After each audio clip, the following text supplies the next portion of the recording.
1分鐘教你如何改裝普通汽車鑰匙。閘門收到荃灣區的粉絲發來的車鑰匙，叫閘門幫他升級改裝，給他升級外觀、升級功能。閘門這邊也是專業升級改裝汽車鑰匙的，不管你是什麼車都可以升級。現在拿到鑰匙，先測試鑰匙的信號，信號檢測沒有問題，再拿出工具把鑰匙進行拆解，拆開鑰匙的外殼，取出鑰匙的主板芯片，然後這個鹵殼子再給它裝回去。裝好鹵殼子之後，主板芯片放到工作台上，再進行無損升級。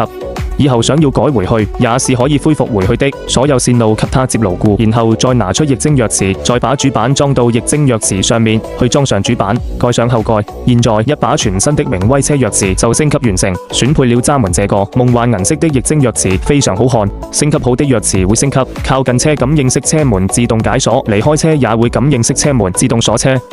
可以預約後尾箱，可以連接手機，可以手機控車，也能備註車主電話、鎖車升窗等等這些功能。現在鑰匙升級好了，對比一下也是完全不一樣的，變得非常的有科技感。鑰匙升級好之後，閘門重新來檢測一下，檢測鑰匙正常沒有問題之後，閘門就可以給這位車友給他發回去使用了。喜歡的朋友可以留下車型。